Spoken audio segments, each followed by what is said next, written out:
إن الحمد لله نحمده ونستعينه ونستغفره ونعوذ بالله من شرور أنفسنا ومن سيئات أعمالنا. من يهده الله فلا مضل له ومن يضلل فلا هادي له. وبعد، ikhwan fillah a'azakumullah, sebelum kita masuk pada sesi pertanyaan, ada satu pasal lagi yang ringkas, hanya 4 nukilan dalam bab ini, pada pasal ini, yaitu tentang istighlal salaf lil waqti fi mudarasatil ilm. Bagaimana salaf memanfaatkan waktu dalam mencari ilmu. Pertama tentunya hadis Rasulullah SAW dalam riwayat Bukhari dan juga dikeluarkan dalam Sunan Tirmidzi. Bahwasanya Rasulullah SAW bersabda, "Ni'matani maghbunun fihima katsirun minan nas, as-sihhatu wal faragh." Dua kenikmatan yang kebanyakan manusia terlalaikan dari dua kenikmatan tersebut, yaitu as-sihhah wal faragh, kesehatan dan al-faragh, waktu luang. Na'am wallah, persis seperti apa yang dikatakan oleh Rasulullah SAW. Kebanyakan manusia lupa nikmatnya sehat sampai datangnya waktu sakit, baru dia ingat betapa nikmatnya kemarin ketika sehat. Demikian pula waktu luang. Dia tidak tahu, tidak sadar kalau dia mendapatkan kenikmatan dari Allah, yaitu memiliki waktu yang luang cukup. Tetapi dia lewati begitu saja sia-sia. Mereka lewati dalam keadaan kosong tanpa manfaat. Dan kemudian sampai ketika waktu sudah padat, bahkan dia sudah tua, dia tidak sempat mendapatkan ilmu, kemudian dia ingin kembali untuk mempelajari dalam keadaan dia sudah merasa sempit waktunya. Sampai mereka berkata, sebagaimana dalam pepatah mereka, "Ya laita syabab ya'udu yawman ta'ukhbiruhu bima fa'ala al-masyibu." Duhai kiranya masa muda itu bisa kembali, aku akan ceritakan bagaimana keadaan masa tua. Aku akan kabarkan kepadanya apa yang terjadi dan apa yang dilakukan oleh masa tua. yakni ketika badan sudah rentak, mata sudah mulai disambung dengan kacamata, dalam keadaan badan sudah cepat lemah, tiba-tiba dia ingat dulu waktu masih muda, saya buang sia-sia. Saya tidak manfaatkan untuk cari ilmu, menghafal hadis, menghafal Al-Quran, sehingga ketika sudah lewat masa-masa itu dan datang masyib, sudah susah. Menghafal sudah berat, pikiran sudah padat, dalam keadaan juga badan sudah lemah. Hanya kekecewaan yang tidak mungkin bisa dirubah kembali, tidak mungkin bisa dikembalikan lagi masa muda. Kalimat ya laita syabab ya'udu yauman hanyalah hayalan penyair. Duhai masa muda itu kalau bisa kembali, kapan bisa kembali? Itu hayalan para penyair yang mustahil, nggak mungkin akan kembali. Maka Rasulullah ingatkan, ni'matani maghbunun fihima katsirun minan nas. Dua kenikmatan yang kebanyakan manusia lupa, lalai terhadap dua nikmat tersebut, yaitu nikmat kesehatan dan nikmat kesempatan. Alhamdulillah, dalam hadis lain dikatakan oleh Rasulullah SAW, sebagaimana dinukilkan dalam Musannaf Ibn Abi Syaibah dan disahihkan oleh Hakim dan disepakati oleh Imam Az-Zahabi rahimahullahu ta'ala wa rahimahumullah, bahwasanya Rasulullah SAW bersabda, "Ightanim khamsan qabla kahsin." Ambillah kesempatan yang 5 sebelum datang yang 5. Syababaka qabla haram. Masa mudamu sebelum datang masa tua. Manfaatkan masa muda sebelum datangnya masa tua. Wa sihhataka qabla faqrik. Dan kesehatanmu sebelum datang sakitmu. Manfaatkan kesehatanmu sebelum datang sakitmu. Wa ghinaka qabla faqrik. Dan kecukupanmu sebelum kamu miskin. Yani kalau kamu dalam keadaan ada, itu kesempatan. Nanti ketika datang miskin, menyesal. Dulu ketika saya cukup harta, saya tidak sedekah, saya tidak berbuat ini, saya tidak berbuat begitu. Wa faraghika qabla syughlik, dan kekosongan waktumu sebelum sibukmu. Kalau sudah sibuk, baru menyesali kemarin itu kosong padahal waktu. Kenapa saya buang sia-sia? Inilah nasihat Rasulullah Sallallahu Alaihi Wasallam agar kita memanfaatkan waktu, agar jangan sampai terbuang satu kenikmatan besar yang Allah berikan kepada kita. Kalau orang-orang materialis mungkin mengukurnya dengan uang, waktu adalah uang, sehingga kalau hilang kesempatan itu kita kehilangan uang, kata mereka. Tetapi kita tidak mengukur dengan uang. Kita mengukur kesempatan tadi dengan apa yang lebih bermanfaat di dunia dan di akhirat, yaitu ilmu, amal saleh, ilmu dan amal. Maka kalau ada waktu yang terbuang, berarti kita menyia-nyiakan waktu yang waktu itu bisa dimanfaatkan untuk mengambil ilmu atau mengamalkan ilmu. Kalau sampai lewat kosong, berarti hilang kesempatan itu dan tidak akan kembali. Kata Ali bin Abi Thalib, al-waqtu kasayf, illam taqta'hu qata'ak. Waktu itu seperti pedang. Kalau tidak kamu cegat, ini dengan amal kamu isi, maka waktu itu yang akan membinasakan kamu, yang akan yajzahuk, yang akan menyembelih kamu. Waktu itu seperti pedang. Kalau kamu tidak kalahkan dia, dia yang akan mengalahkan kamu. Kalau kamu tidak tebas dia, dia yang akan menebas kamu. Artinya kalau waktu itu dibiarkan tanpa kita isi, maka nanti yaumul qiyamah akan dipertanyakan, bukankah kamu punya kesempatan, bukankah kamu punya waktu, bukankah kamu dulu demikian, bukankah Allah berikan kenikmatan, tetapi kamu sia-siakan, tapi kamu buang, kamu lalaikan, maka itu menjadi tuntutan yaumul qiyamah. Oleh karena itulah orang yang beriman, Allah gambarkan dalam Al-Quran, qad aflahal mu'minun alladzina hum fi salatihim khashi'un walladzina hum 'anil lagwi mu'ridun. Kata Allah, sungguh berbahagia orang-orang yang beriman, yaitu mereka-mereka yang salatnya khusyuk, yaitu mereka-mereka yang meninggalkan perbuatan sia-sia. Karena perbuatan lagwi adalah perbuatan yang membuang waktu, membuang haram, membuang kesempatan, padahal kesempatan itu nikmat. Sehingga jangan tanya hukumnya ini, hukumnya itu. Kalau perkara-perkara itu perkara-perkara yang membuang waktu, sudah. Orang yang beriman kenapa menyibukkan diri dengan perkara sia-sia? Orang yang beriman kenapa membuang-buang waktu untuk perbuatan-perbuatan kosong? La faidata fid dunya, la faidata fil akhirah. Enggak ada faedah dunia, enggak ada faedah akhirat. Dan Umar bin Khattab menyatakan, akrah, aku benci dengan seseorang yang yamshi mubahlala, yang berjalan di muka bumi dalam keadaan mubahlala. Apa itu mubahlala? Diterangkan oleh rawinya, yakni yang tidak ada faedah dunia walal akhirah. Berjalan tanpa faedah dunia, tanpa faedah akhirat. Faedah dunia yang akan menghidupkan dirinya memang itu diperlukan. Oleh tanpa dan sampai kalian lupa dengan dunia kalian.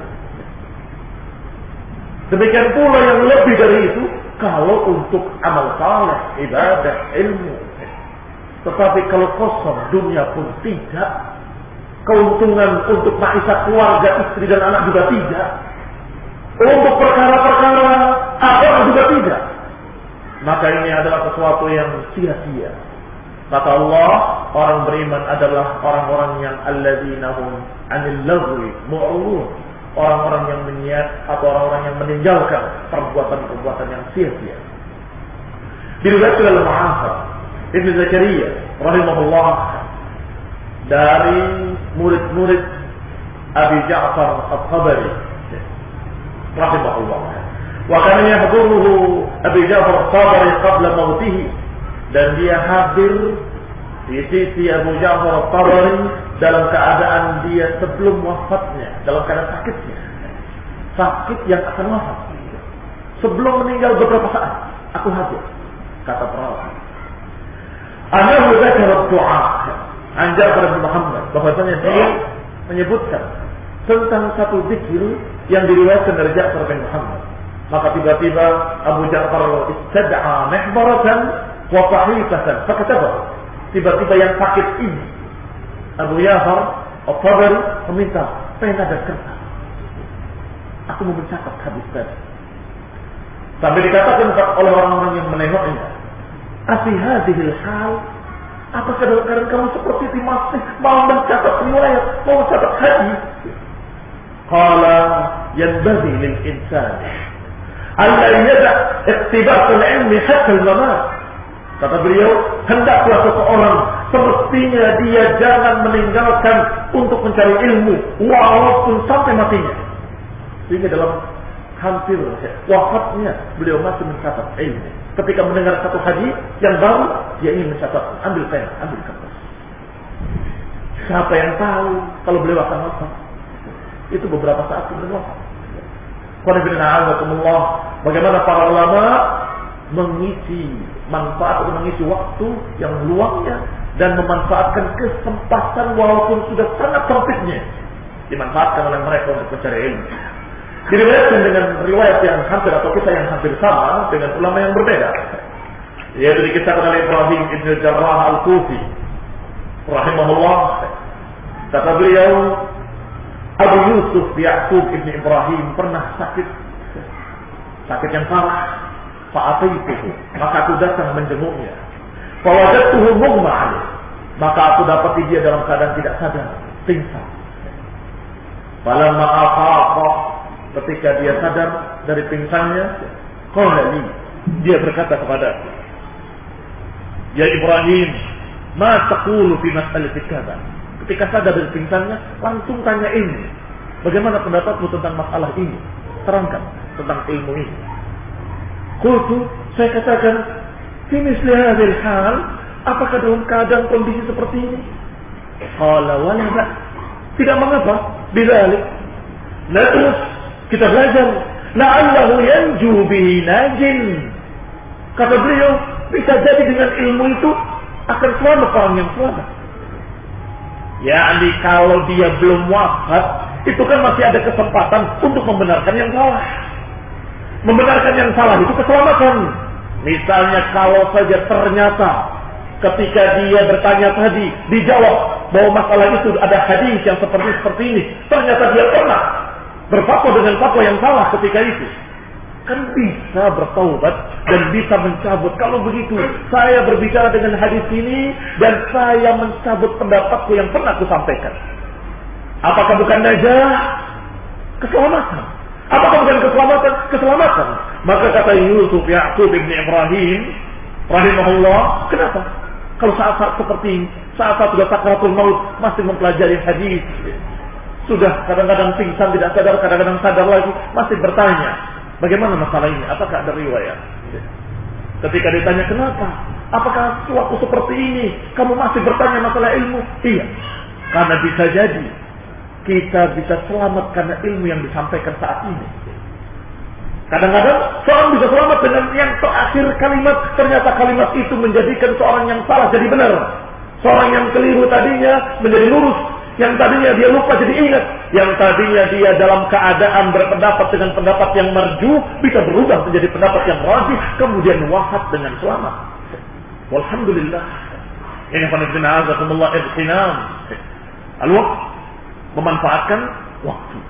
Sehingga dikatakan dalam judulnya bahwasanya seorang talibul ilmi harus bisa memanfaatkan waktu untuk mencari ilmu dengan apa-apa yang bisa. Allah Ta'ala alam.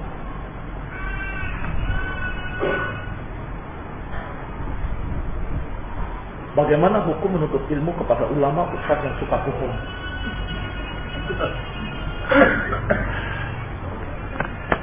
Sudah dibahas tadi, ini bukan pertanyaan namanya. Yang namanya orang pembohong, untuk apa kita ambil ilmu dari dia? Tinggalkan dia. Pendusta nggak diterima riwayatnya. Nah, kalau ta'lim mulai zuhur, asar, maghrib, isya, bila azan kita berhenti atau diundur salatnya. Kalau taklim mulai zuhur, asar, maghrib, isya. Bila azan kita berhenti atau dulu salat. Kalau bisa berhenti itu salat, kenapa? Kenapa tidak? Karena yang wajib tetap diutamakan. Tetapi kalau sesekali seperti kasusnya Ibn Abbas, beliau berbicara sampai maghrib, terus berbicara, tidak berhenti sampai dekat isya, sehingga ada orang yang berkata salat. Kata beliau, aku lebih tahu daripada kalian tentang itu. Kemudian diriwayatkan dengan hadis bahwa Rasulullah SAW pernah menjamak salat dengan salat, bukan karena hujan, bukan karena safar. Jadi sesekali tidak mengapa menjamak. Nah, tetapi jangan sampai terus menerus dan terkesan waktunya berubah. Oh, kalau aliran itu maghribnya jam 10. Nah, akhirnya berubah hukum asal dari mawaqitus shalah, waktu-waktu salat.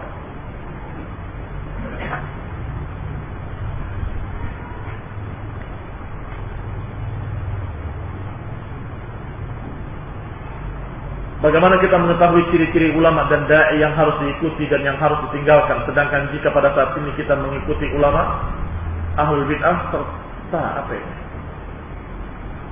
Iya, yang jelas kita perlu mendengarkan dari orang-orang dan ulama yang sudah disepakati oleh para salafiyin ahli sunnah sebagai alim. Baru setelah itu meningkat, bertanya pada beliau, siapa orang-orang yang menurut engkau pantas untuk kami ambil ilmu daripadanya, dan seterusnya. Sehingga kita akan mendapatkan bimbingan-bimbingan yang lurus dari para ulama.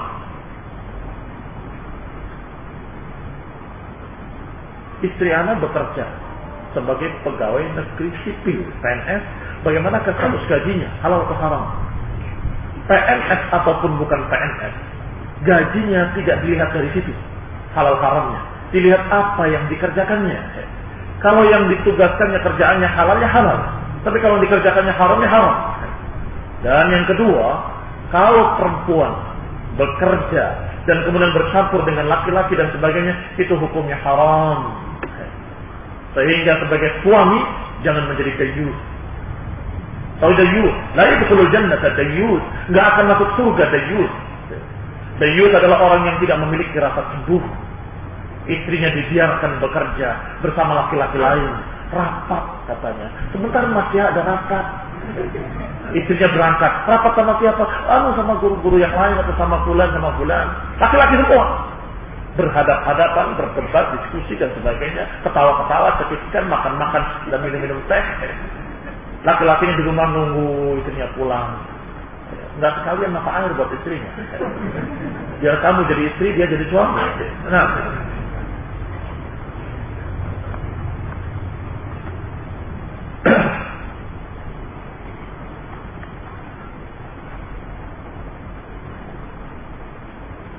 kuliah di tempat ikhtilaf sementara orang tua memaksa untuk menyelesaikan kuliah, bagaimana sikap anak?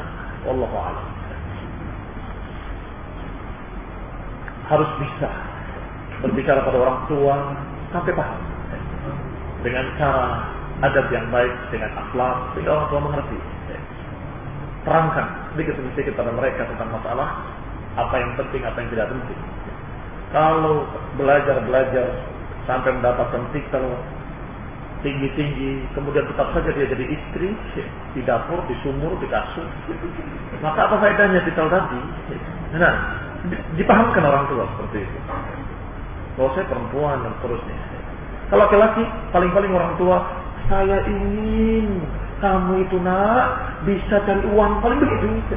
Kamu jawab, saya insya Allah bisa cari uang, bisa dagang, dan saya bisa usaha yang insya Allah ibu akan lihat nanti bagaimana hasilnya. Tidak perlu dengan ikhtilaf dan seterusnya. Nah, tapi perempuan lebih berbahaya dengan ikhtilaf tadi. Nah,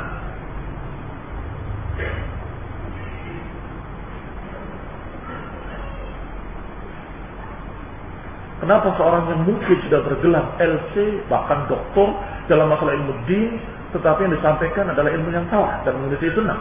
Lantas bagaimana kami orang-orang yang masih awam?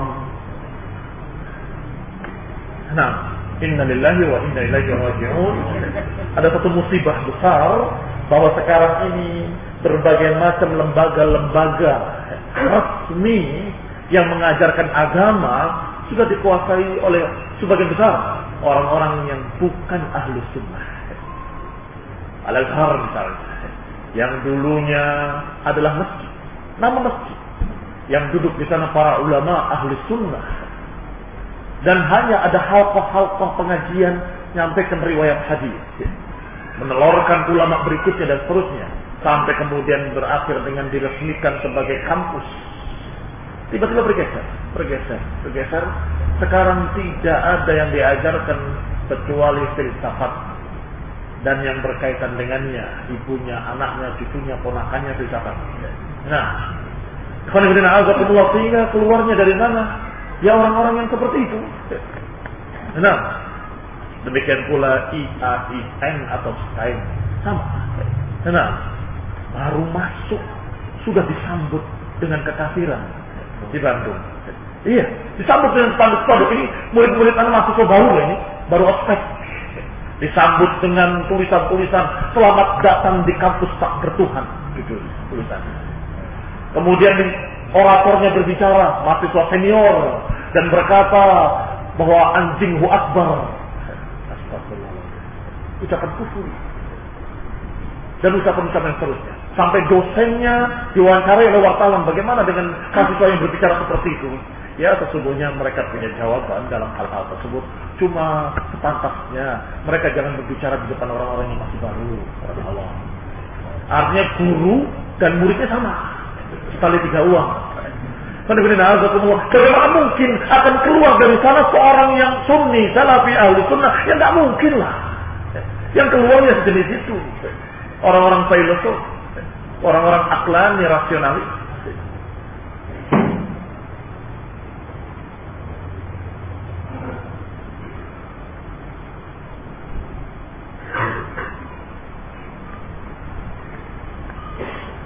Ketika ustaz, salah satu orang ustaz ditegur atas perkara-perkara yang perlu dikoreksi dan dikonfirmasi, tiba-tiba dia berkata, saya sudah lama belajar di Madinah, sedangkan antum berapa lama ngajinya? Kenapa kalau dia sudah belajar di Madinah, apa nggak boleh dinasehati, nggak boleh dikritik? Ini menunjukkan kalau ada kibar padanya. Walaupun dia lulus dari Madinah, doktor sekalipun, yang namanya tawasidil haq, tawasidil sabr itu amun, sifatnya umum. Kadang-kadang kita mendapatkan dari orang yang di bawah kita. Ada orang yang menegur dengan kasar, Ustaz ini katanya ahlu sunnah, kenapa kok begini? Saya perhatikan ucapannya, saya penasaran. Pulang buka kita, apa betul apa yang dikatakan tadi, apakah hadis atau bukan hadis? Ketika saya buka dapat satu hadis dan sebagainya, saya lihat bagaimana sahih atau baiknya dari para ulama, saya dapat faedah dari orang tadi, dari orang yang maksudnya sih memusuhi, memaki, maksudnya ini katanya begini, ternyata begitu. Ternyata dapat ilmu, rabbi zidni ilman, alhamdulillah dapat ilmu dari musuh. Karena dia memusuhi memang. Kenapa mereka tidak berpikir? Jangan-jangan nasihat mereka benar. Lihat, luangkan waktu. Apa benar? Apa yang dikatakannya? Bukan berarti orang yang lulus dari Madinah berarti maksum, tidak mungkin salah. Atau orang yang lulus doktor berarti tidak mungkin akan menyelisihi Quran dan Sunnah. Tidak demikian. Nah, tidak ada yang maksum kecuali Rasulullah sallallahu alaihi wa ala alihi wasallam.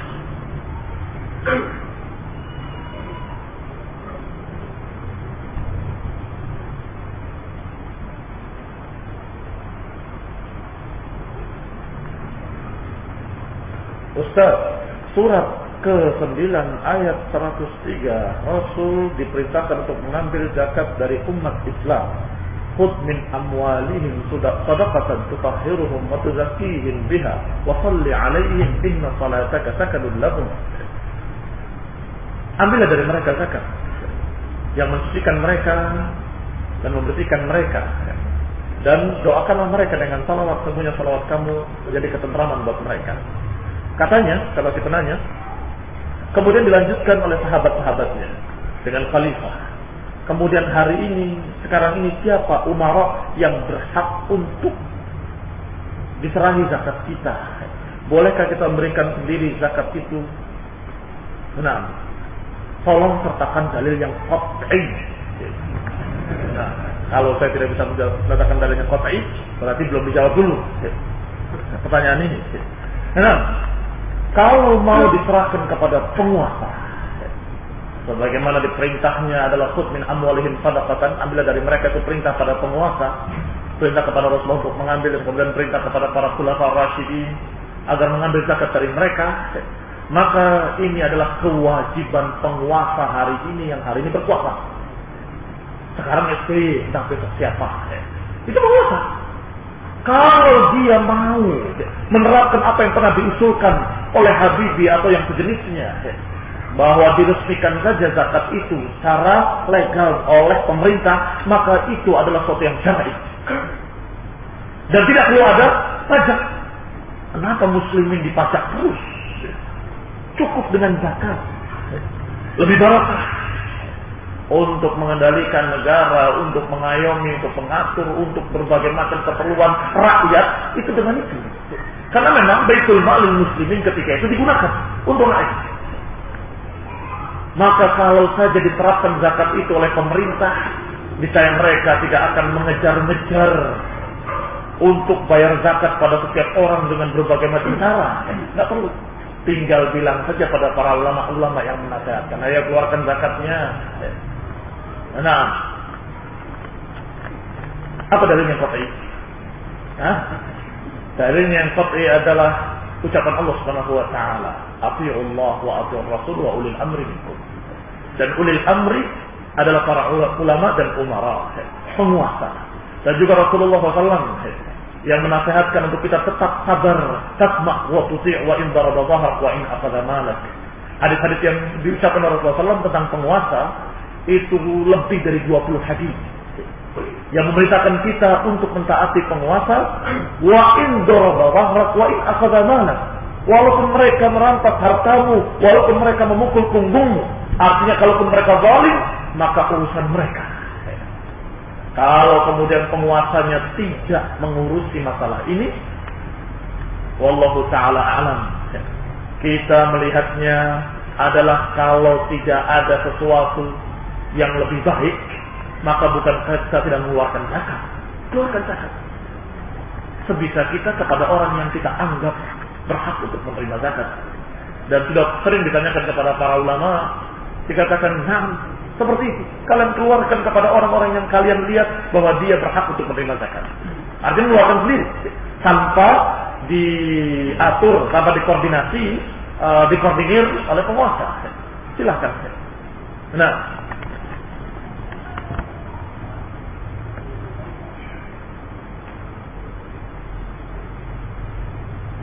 apakah pemimpin Saudi Arabia bisa dianggap sebagai pemimpin umat Islam? Mengingat negara itu berhukum dengan hukum Islam? Tidak. Mereka berkuasa pada apa yang mereka kuasai di negaranya saja. Ini bukan penguasa umat Islam secara umum, bukan. Enggak seperti katanya Paulus ya, pura-pura jadi pemimpin Kristen dunia. Padahal itu haram. Haram, kejam, dusta. Masing-masing mereka mengatur sendiri-sendiri. Tapi membanggakan diri sebagai pemimpin Kristen seluruh dunia. Kemudian kita juga pengen punya yang demikian. Khilafah, kalau terjadi, kalau terwujud khilafah Islamiyah, maka semua umat Islam wajib tunduk kepada penguasa tersebut. Tapi sekarang yang ada adalah penguasa kelompok tertentu, kelompok yang ada di Saudi, kelompok yang ada di Indonesia, dengan pemimpin sendiri-sendiri. Dan pernah dikatakan oleh Sunani rahimahullah, bahwasanya barang siapa kalau terjadi suatu saat kaum muslimin berpecah-pecah menjadi kecil-kecil dan masing-masing punya penguasa sendiri-sendiri, maka masing-masing daerah harus taat dengan penguasanya sendiri-sendiri. Seperti itu dikatakan oleh para ulama. Tetap perintah tasma' wa tuti' atau Allah wa atur Rasul wa ulil amri minkum tetap berlaku walaupun mereka dalam keadaan sendiri atau sekelompok demi sekelompok. Yang tidak bisa diterapkan adalah kepada kelompok yang tidak punya kekuasaan, tapi merasa diri penguasa. Ini yang dusta, yakni kelompok negara dalam negara, NII atau sejenisnya, atau pecahannya, atau anak cucunya, ataupun metamorfosisnya. Semuanya kalau menyatakan bahwa imam kita ini penguasa, kita harus taat, kita harus tunduk, dia itu sebagai khalifah dan seterusnya, kita tidak terima dan kita katakan dusta. Khalifah dari sisi mana? Dia tidak memiliki kekuasaan sedikit pun. Penguasa dari sisi mana? Dia tidak memimpin, tidak memiliki kekuasaan. Bahkan kalau dia mau menghukumi seseorang dengan hukum Islam, dia ditangkap oleh penguasa yang sungguh-sungguh, yang asli. Maka jangan membodohi rakyat, jangan membodohi kaum muslimin, menyatakan saya imam, saya khalifah, seperti LDII, seperti JI, seperti IJ, seperti kelompok apa lagi. Iya, jamaah Islamnya, Islam jamaah sejenis. Masing-masing menganggap pemimpinnya sebagai imam al-a'zam yang dibaiat, ditaati dan seterusnya, sebagai penguasa. Padahal mereka tidak memiliki kekuasaan. Maka kalau itu tidak bisa diterima sebagai penguasa. Tapi kalau penguasa muslimin yang memang dia muslim dan menguasai muslimin, maka betapa jeleknya pun tetap dia penguasa dan tetap muslim, kecuali intarau kufran bawahan. Kecuali kalau kita lihat kekufuran yang nyata-nyata.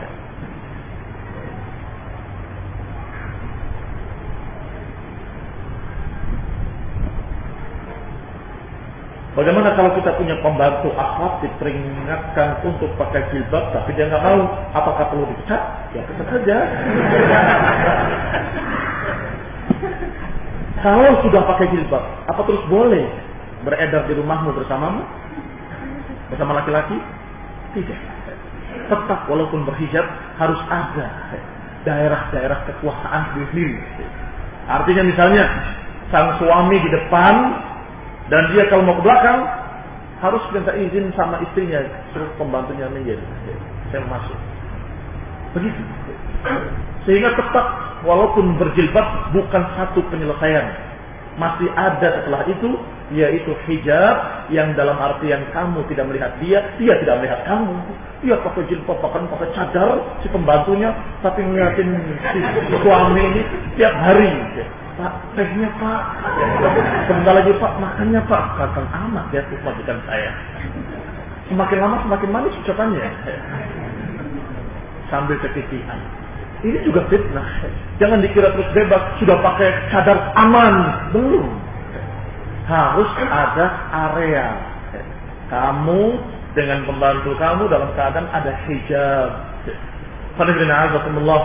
Ini adalah aturan-aturan yang syar'i. Sehingga kalau mau yang lebih aman, ya suruh datang kerja, kemudian pulang. Jangan tinggal di rumah. Kapan datangnya? Nanti. Jam 9. Saya jam 8 kerja, kamu datang. Jam 9. Saya pulang kerja jam 4, kamu sudah datang. Awas kalau masih muncul mukamu. Iya, daripada dipecat kan. Daripada dipecat akan dikasih aturan seperti itu. Sehingga aman dari fitnah-fitnah. Datang sudah beres semua, pakaian sudah dicuci, sudah dicemur, sudah selesai semua. Nah, yang jelas, wattaqullah mastata'tum. Bertakwalah pada Allah sebisa-bisanya. Sebisa-bisanya, semaksimal mungkin. Allah Ta'ala Sami'un Alim. Allah Subhanahu wa Ta'ala Maha mendengar, Maha melihat. Dan nggak ada suaranya. Pertanyaannya masih ada. Oh, udah.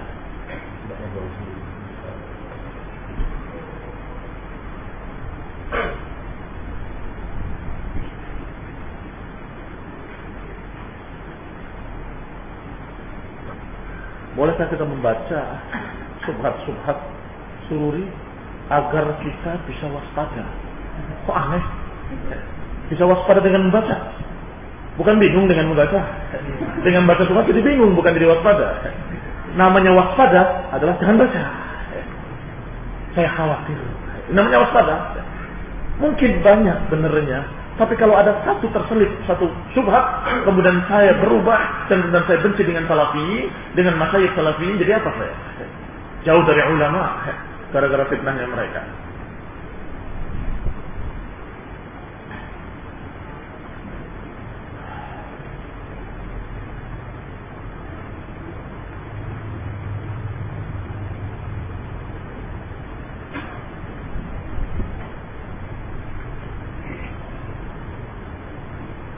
Akhir-akhir ini banyak sekali permasalahan yang menimpa bangsa Indonesia, seperti halnya kenaikan BBM, pro kontra kebebasan beragama, keyakinan bagi orang Ahmadiyah. Tidak hanya itu, setelah kejadian pengeboman gedung WTC, bom Bali, bom CW Marriott, ini kayak baca berita, membuat semakin jauhnya kaum muslimin kepada Islam, semakin bencinya kaum kafir kepada Islam, dan kaum kafir yang awalnya tertarik dengan Islam menjadi takut dan jauh. Bagaimana mengatakan fenomena ini? Dengan cara seperti ini. Kamu bacakan sehingga fenomena ini menjadi berita. Fenomena yang nyata ini merupakan akibat dari ulah kaum muslimin sendiri, yakni azab dari Allah Subhanahu wa taala dengan fitnah-fitnah yang besar. Di antaranya dengan fitnah-fitnah munculnya kelompok-kelompok yang beramal tanpa ilmu yang digambarkan oleh Hasan al-Basri dan oleh para ulama tadi yang sudah kita nukil. Dalam keadaan mereka semangat beribadah tapi tidak semangat mencari ilmu. Akibatnya yufsid aktsar mimma yuslih. Dia merusak lebih banyak daripada memperbaiki. Niatnya memperbaiki tapi merusak. Nah, itulah mereka. Dengan berbagai macam teror-teror bom, dengan berbagai macam sikat-sikatan, premanisme, itu menyebabkan justru gambaran Islam jadi jelek. Yufsid aktsar mimma yuslih. Ini hanya fenomena ini hanya menunjukkan benarnya ucapan para ulama tadi, bahwa orang yang beramal berjuang tanpa ilmu hanya banyak merusak, sedikit memperbaiki sedikit, merusaknya lebih banyak. Nah,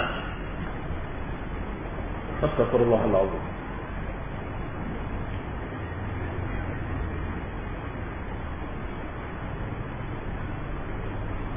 Bagaimana jika istri kita merasa diabaikan jika kita meninggalkan dia dalam rangka menuntut ilmu? Mohon nasihat Ustaz. Ya, itu hampir terjadi pada semuanya. Nah, pada ustaz-ustaz juga terjadi. Pergi terus. Nah, emang mau kawin sama umat saja. Dikit-dikit umat. Itulah perempuan. Bengkok seperti tulang rusuk. Nah, kalau kita ngalah, kita yang akan dalam keadaan meninggalkan perbaikan-perbaikan atau meninggalkan kebaikan-kebaikan dan amal-amal saleh. Kalau kita luruskan dengan paksa, patah dia. Sehingga memang perempuan itu sudah menjadi fitnah. Allah Subhanahu wa taala, Rasulullah SAW menyatakan, "Ma taraktu ba'da fitnatan hiya adarru 'ala ar-rijali min an-nisa." Sungguh tidak aku tinggalkan fitnah yang paling besar bagi laki-laki melainkan para wanita. Ini satu. Riwayat lainnya, Rasulullah SAW menyatakan, aku tidak pernah melihat naqisatu dinin wa aqlin, tidak pernah aku melihat yang kurang agamanya, kurang akalnya, tapi bisa yaghlibna ar-rijal al-aqwiya, bisa mengalahkan laki-laki yang kuat melainkan para wanita. Tidak ada yang kurang akal dan kurang agamanya tapi bisa mengalahkan laki-laki, tidak ada kecuali perempuan, kata Rasulullah. Ini menunjukkan bahayanya mereka bisa mengalahkan laki-laki yang kuat, yang Masya Allah kelihatan dari mukanya bengis, berani, tapi ketika di rumah kalah dengan istrinya. Oh, keluar begini terus akhirnya saya maaf nggak bisa datang kajian, istri saya nggak ridho. Besok lagi, maaf saya nggak bisa ikut kegiatan itu. Istri saya katanya istri lagi.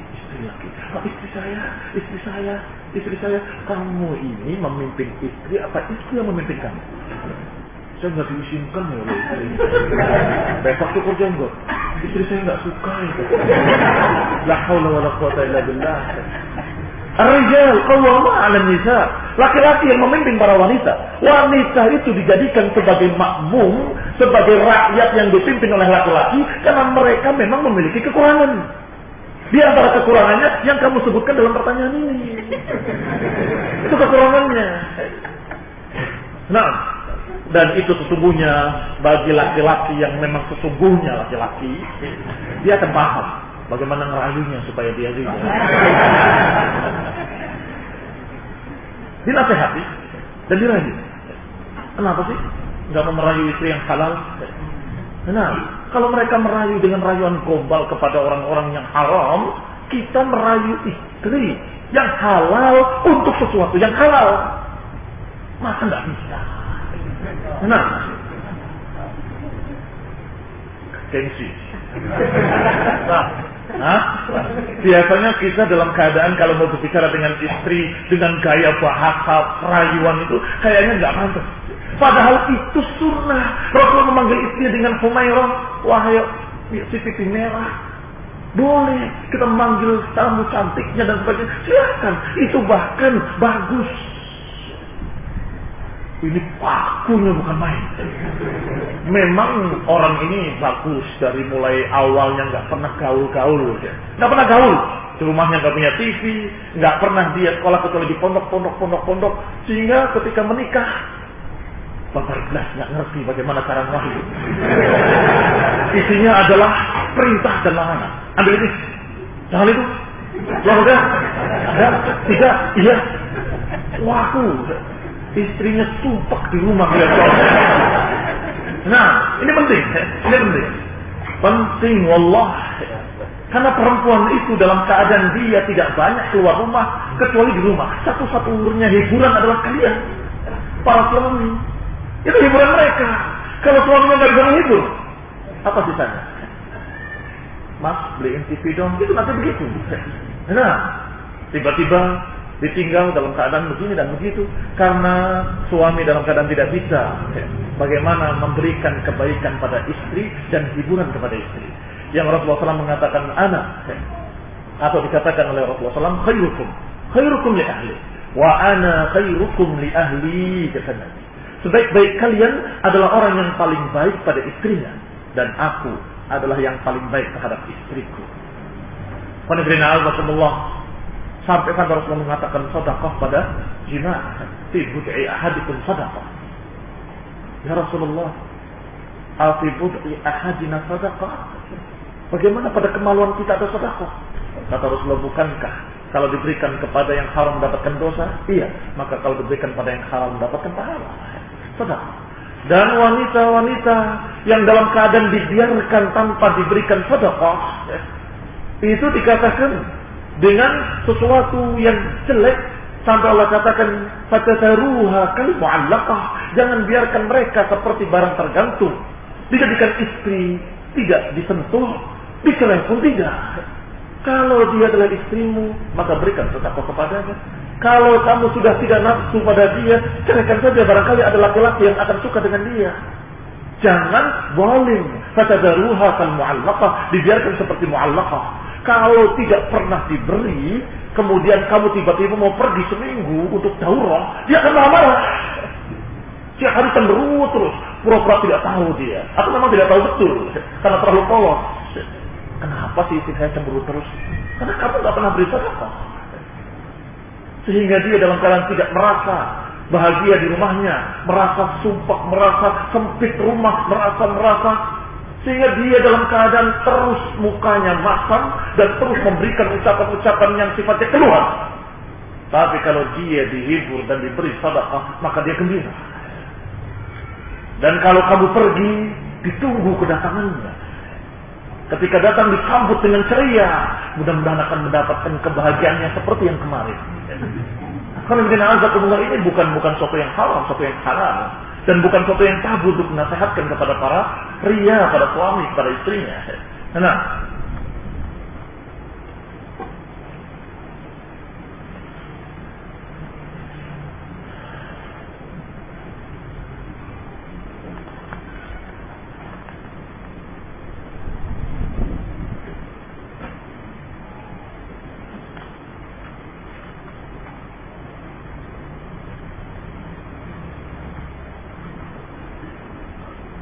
apakah sifat kibir melekat permanen pada seorang dan merupakan tabiat yang tidak bisa dilepas? Jika bisa diupayakan menghilangkan sifat kibir, apa saja ikhtiar yang bisa dilakukan? Nah, al-kibru itu adalah satu penyakit, darun qatil, penyakit yang akan membunuh seseorang, sehingga harus diobati dan bisa diupayakan. Bisa dihilangkan sombong itu dengan mengingat yang lebih tinggi dari dia, dengan mengingat ayat-ayat Allah, dengan mengingat Al-Quran, dengan mengingat betapa banyaknya orang yang lebih dari dia. Kenapa dia sombong? Biasanya ada sebab.